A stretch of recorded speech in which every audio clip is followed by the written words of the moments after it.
So right now it's a silent battle, but soon it'll be a very loud battle brewing in Washington, D.C. after the death of Supreme Court Justice Antonin Scalia. It was sudden. It was unexpected.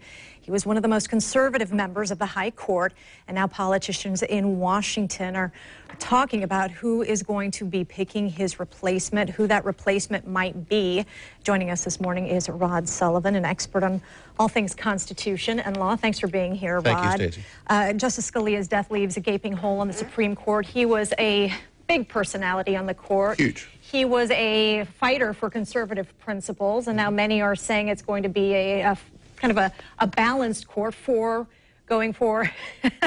You beg to differ? I do, yeah. I mean, there are 4 solid liberal votes. There are 3 solid conservative votes now, and there is a swing justice, Justice Kennedy, who can go either way.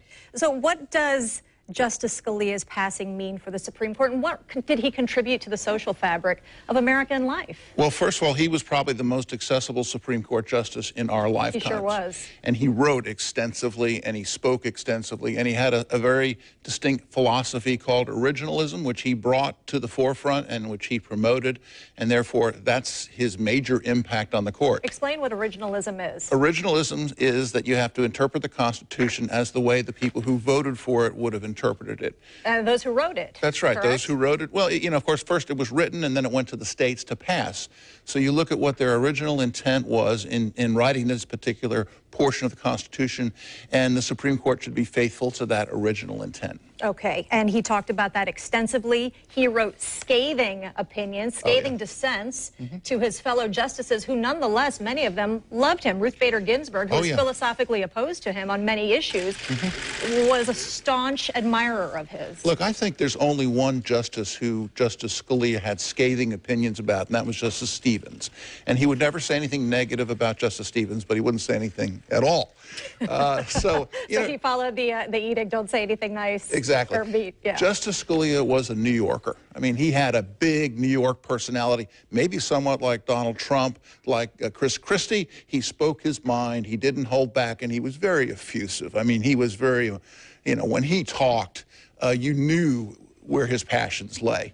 And I think that turned a lot of people off, but the people who knew him loved him. I mean, he and Justice Ruth Bader Ginsburg, you know, socialized together, they traveled together, they're best of friends, but they have polar opposites when it comes to ideology. Now, if only Congress could work that well together, yes, right? That's right. President Obama last night was talked about greatly during the debate, and those Republican candidates were saying he should wait. He should not make any quick decisions on appointing another justice. He's a lame duck president with a Republican Senate and a Republican House of Representatives.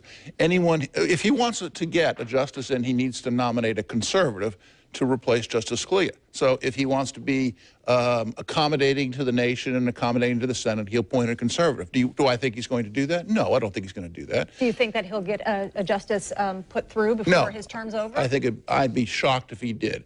And what I think will happen, he will propose somebody that'll help Hillary Clinton or Bernie Sanders get elected president. He'll pick somebody demographically that will assist them, but that person I do not believe will be approved by the Senate. All right, Rod Sullivan, thanks so much for joining us My here. pleasure. Appreciate it. All right, some of the first shots in that battle to replace Scalia have already been fired. Senate Majority Leader Mitch McConnell says the Senate should not approve any nominee President Obama sends to them.